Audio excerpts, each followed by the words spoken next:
Today we are talking about flowerhorn fish feeding by using anthropometric measurements.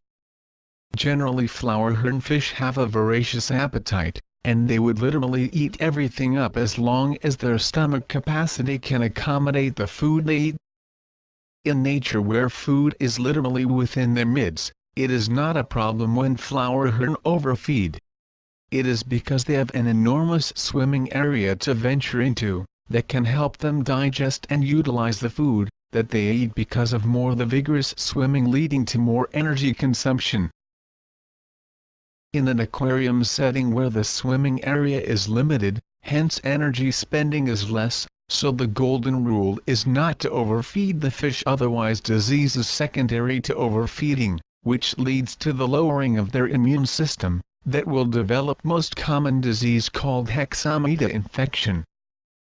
If you have no idea on how much they can eat, this guide will be a life-saving tool for your fish. There are some mathematical ratios which are scientifically based, as the recommended food consumption is based on their anthropometric measurements. So how do we accurately determine the amount of food that we give to our fishes?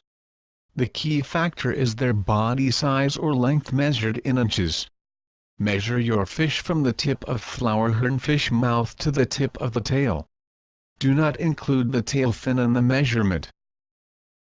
For every inch of the body length of the fish, one large pellet is given. Another pellet is added for every inch of growth the fish has attained over time. For example, suppose a flowerhorn fish have 2 inches of body length. Then you can feed it 2 pellets. Or the fish have 3 inches of body length. Then you can feed it 3 pellets. But all this process is done when the fish body diameter is less than 1 inch.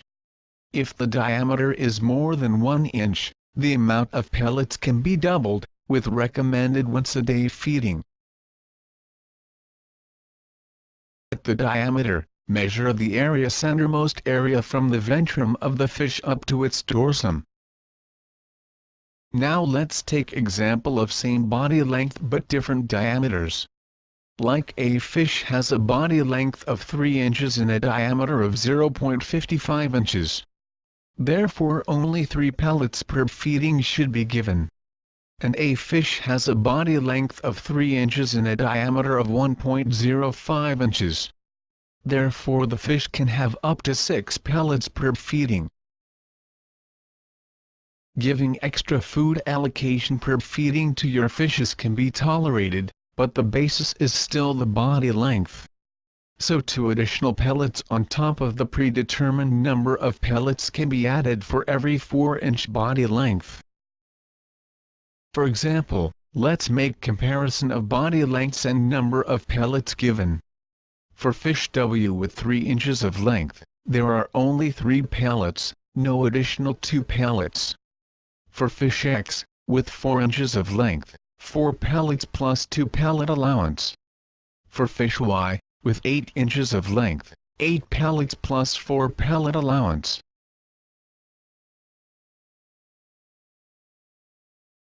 Now it summarizes the feeding guide I explained. 1. 1 pellet per 1 inch body length and less than 1 inch in diameter. 2. Double the number of pellets if the body diameter is beyond 1 inch. 3. 2 pellets as additional allowance can be given for every 4-inch body length.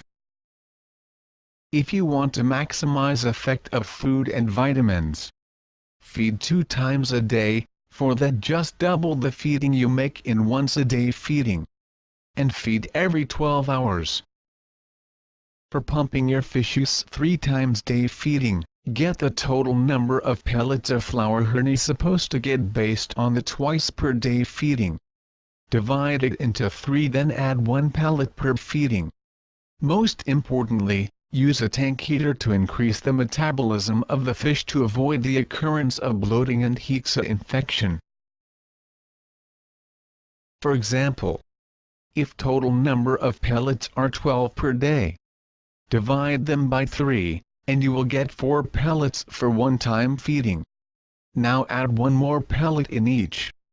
and you will get number of pellets for 3 times a day feeding.